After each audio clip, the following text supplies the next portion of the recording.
سخنان جذاب کریستین دیور، یکی از برجسته ترین طراحان مد جهان و بنیانگذار برند لوکس دیور. اگر کمتر میتونید برای لباسهای خودتون هزینه کنید، باید توجه بیشتری به اکسسوری‌های خودتون بکنید. گواه واقعی یک زن ظریف چیزیه که روی پای اونه. کفش پاشنه بلند یعنی لذت دردناک. بعد از زنان، گلها دوست داشتنی ترین چیزی هستن که خداوند به دنیا داده. در تعطیلات میتونید تمام لباسهای رنگارنگ و غیر رسمی رو که دوست دارید بپوشید، اما همیشه باید ظریف باشید. فردیت همیشه یکی از شرایط ظرافت واقعی خواهد بود. زیاد خرید نکنید، اما مطمئن بشید که چیزی که می‌خرید خوبه. خوشبختی راز همه زیبایی هاست. زیبایی بدون خوشبختی وجود نداره. دوستان، توجه کردید به کسایی که احساس بدبختی میکنن چقدر چهرهشون شکسته و زود پیر میشه؟ معمولاً هم به خودشون نمیرسن، به خاطر همین زیباییشون زود از بین میره. رنگ سفید خالص و ساده است و با همه چیز مطابقت داره. ثروتمندان در تمام دنیا یکسان زندگی میکنن. دوستان، چند وقت پیش یه جمله‌ای داشتیم که میگفت تمام خوشبختی‌ها شبیه همه، اما بدبختی‌های هر کس مختص خودشه. داره میگه همه ثروتمندا یه جور خوشبختی دارن. شما میتونید در هر لحظه از روز بدون توجه به سن خودتون مشکی بپوشید. تقریباً در هر موقعیتی میتونید مشکی بپوشید. لباس مشکی برای هر خانومی ضروریه. جزئیات به همون اندازه مهمه که ضروریه. وقتی ناکافی باشه، کل لباس رو از بین میبره. رویای من چیه؟ زنان شادتر و زیباتر بشن.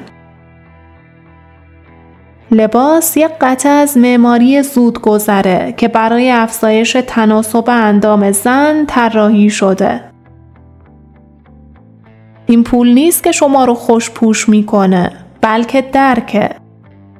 منظورش اینه دوستان که چی بخری، چی بپوشی، چی رو با چی ست کنی، بدون توجه به این که لباست چقدر گرونه. بعضیا رو دیدید که لباسای گرون میپوشن اما بهشون نمیاد چون پولشو داشتن اما درکشو نه. آبی نیمه شب تنها رنگیه که میتونه با سیاه رقابت کنه. ظرافت باید ترکیب درستی از تمایز، طبیعی بودن، مراقبت و سادگی باشه. باور کنید خارج از این هیچ ظرافتی وجود نداره، فقط تظاهره. هیچ مدی هرگز موفق نیست مگر اینکه از اون به عنوان نوعی اغوا کننده استفاده بشه. زن واقعی باید دمدمی مزاج باشه. معمولاً دوستان چون خانوما زود نظرشون رو عوض میکنن، میگه زن واقعی باید همینطوری باشه. هیچ زن شیک پوشی از مد پیروی نمیکنه. چرا دوستان به نظرتون؟ چون که زمانی که چیزی مد میشه خیلی از آدما اون رو میپوشن و شیک بودن در نظر ما یعنی یک فرد خاص و وقتی که همه لباسی رو میپوشن دیگه یه فرد خاص نمیشن. به خاطر همین میگه اگه میخواید خاص باشید، شیک باشید، از مد که خیلیا پیروی میکنن پیروی نکنید. عطری برام بساز که بوی عشق بده. سیاه و سفید ممکنه کافی باشه، اما چرا خودتون رو از رنگ محروم کنید؟ زنان در سنین 35 تا 40 سالگی بعد از اینکه در چند مسابقه پیروز شدن و میدونن چطور با سرعت خودشون حرکت کنن، بسیار جذابن. حتی مدتها بعد از اینکه فرد فراموش کرد یک زن چه پوشیده بود، خاطره عطر اون زن باقی میمونه. شور و شوق راز تمام زیباییه. هیچ زیبایی بدون ذوق و شوق جذاب نیست. نظافت راز ظرافت واقعیه. بهترین لباس‌ها، شگفت‌انگیزترین جواهرات، جذابترین زیبایی‌ها بدون نظافت خوب به حساب نمیان. هر لقمه‌ای که می‌خورید 2 دقیقه در دهان، 2 ساعت در معده و 2 ماه روی باسن میمونه. دوستان یادمه وقتی خبرنگاری با مایکل جکسون داشت مصاحبه می‌کرد، اونجا مایکل جکسون یه فیلمبردار ایرانی داشت که باسن بسیار بزرگی داشت. خبرنگار بهش گفت تو چرا انقدر باسنت انقدر بزرگه؟ مایکل جکسون هم برگشت گفت از بس که غذاهای ایرانی خوشمزه است به خاطر همین باسنش انقدر بزرگ شده. خوشمزه هم باشه که آدم دلش میخواد زیاد بخوره و این باعث چاقی و حالا بزرگی باسن میشه. جالب بود، گفتم اینو بهتون بگم.